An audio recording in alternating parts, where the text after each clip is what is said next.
On the 7th of November 1993, a group of commandos led by Captain Randy Ranathunga from the Bravo unit of the 2nd Commando Regiment set out on a reconnaissance mission from the Poonaryn Camp to enter the jungle situated to the north of the Valioya jungle.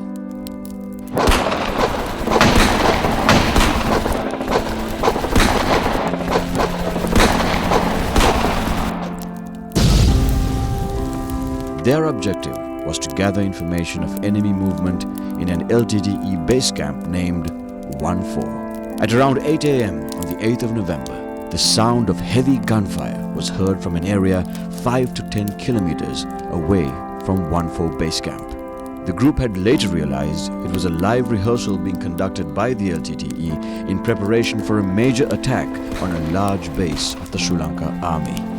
Steps were taken to notify the top brass of this latest intel. 2 days later, on the 10th of November, the LTTE launched a massive attack on the Poonaryn army camp, causing extensive casualties. The camp was overrun by the enemy, causing a total failure of communication between the camp and the outside world. Brigadier Rohan Daluwatta, the commander of the North at the time, took swift action to convene all heads of the tri-forces to respond to this catastrophe. Brigadier Shantha Kottegoda, Air Commodore Jailath Virakuri, commanding officer of the 2nd Commando Regiment Lieutenant Colonel Chandrawansa, and the then commanding officer of the Karainaga Naval Base Commander Sarath Weerasekara banded together to draw up a robust plan to evacuate soldiers who were trapped in the Poonaryn army camp. It was decided to airdrop a group of commandos to the Poonaryn army camp, and the Bravo unit of the 2nd Commando Regiment was chosen for the mission. Deploying soldiers to a camp captured by heavily armed LTTE cadres, anticipating a response by the Tri-Forces, was essentially a suicide mission. To that effect, the commanding officer of the 2nd Commando Regiment notified Captain Ranathunga and his troops via radio of the latest developments.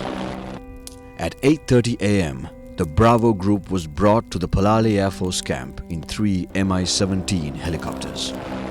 Thereafter, Captain Ranathunga and his troops were briefed on the mission during an emergency meeting headed by the officer in charge of the mission, Brigadier Rohan Daluwatta. During the meeting, it was decided that 4 groups of 8 commandos led by Captain Randy Ranathunga would be deployed in 4 Bell 212 helicopters to make a possible link-up with the soldiers already trapped in the Poonaryn army camp. They would be airdropped to an area situated in close proximity to the north of Koma Point in Poonaryn. Following the emergency briefing, Captain Randy Ranathunga conceded to his subordinates that the mission at hand was essentially a suicide mission. He urged those who were unable to join the mission due to personal reasons to voluntarily step down from the mission.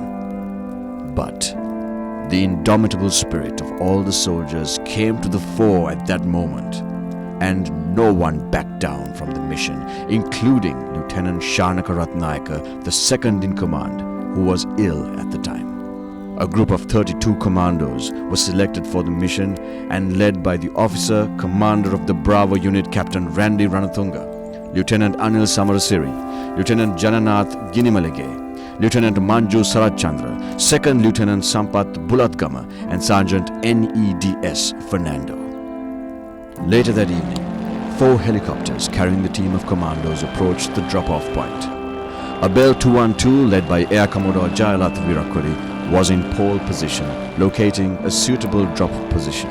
While in the air, the team witnessed an ongoing battle between a Sri Lankan Navy Udara and the LTTE in the Poonaryn Lagoon. The helicopters came under heavy fire from the terrorists, who also used 5.0 anti-aircraft bullets. Although the pilots attempted to land the helicopters on 4 occasions, despite heavy gunfire, their attempts proved futile when one of the helicopters was shot, causing the group to return to the Palali Air Force Base. The next day, on the 12th of November, the commandos set out in Bell 212 and 412 choppers once more, determined to fulfill their mission. But they were unable to land the helicopters. The chopper carrying Lieutenant Manjula and his team was then struck by a 5.0 anti-aircraft bullet, forcing the mission to be abandoned once more. After exhausting all possible options, the commanding officers decided to launch a seaborne operation and to carry out a coast landing. This strategy, however, carried a near impossible risk. The main objective of the mission was to secure the beachhead to regain control of the Poonaryn beach, then transport 700 army troops through naval vessels to reacquire the besieged Poonaryn Camp.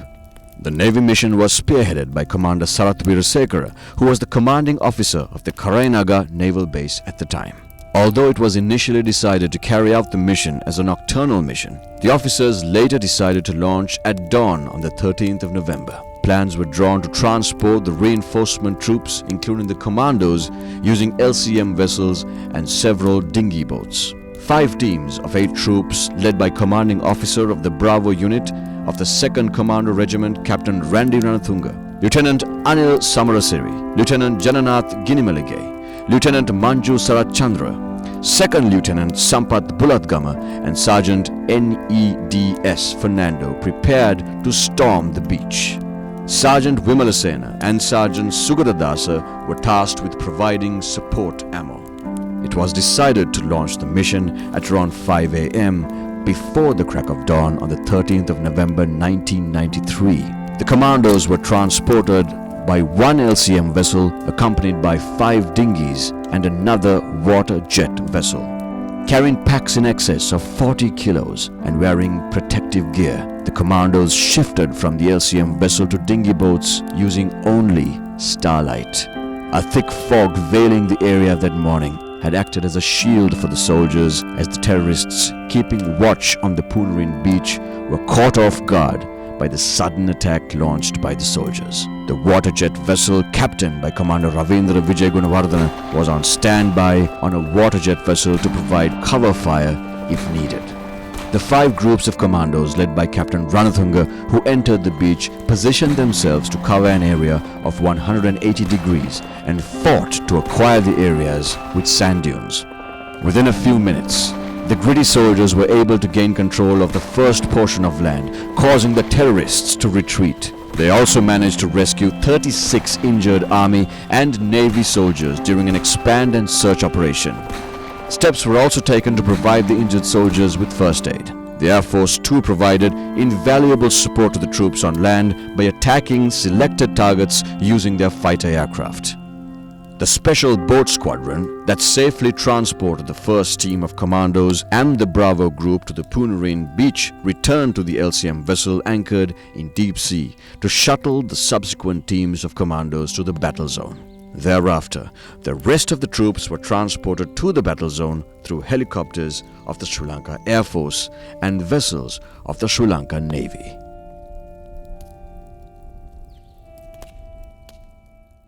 The Bravo unit of the 2nd Commando Regiment was tasked with this mission initially. Although we had 120 soldiers, we were unable to deploy all of them because we only had 4 helicopters.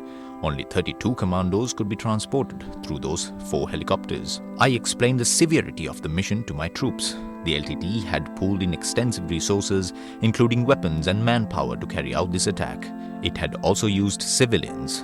My task was to link up the commandos with the troops in the Poonaryn Camp. I wanted to find 26 more troops.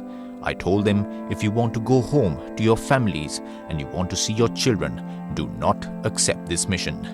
But all of them let out a thundering roar and everyone volunteered wholeheartedly. They were an unwavering bunch that contributed largely towards the success of this mission. Lieutenant Anil Samarasiri, 2nd Lieutenant Sampath Bulatgama, Lieutenant Manju Sarachandra and Lieutenant Ginimalage extended an invaluable service.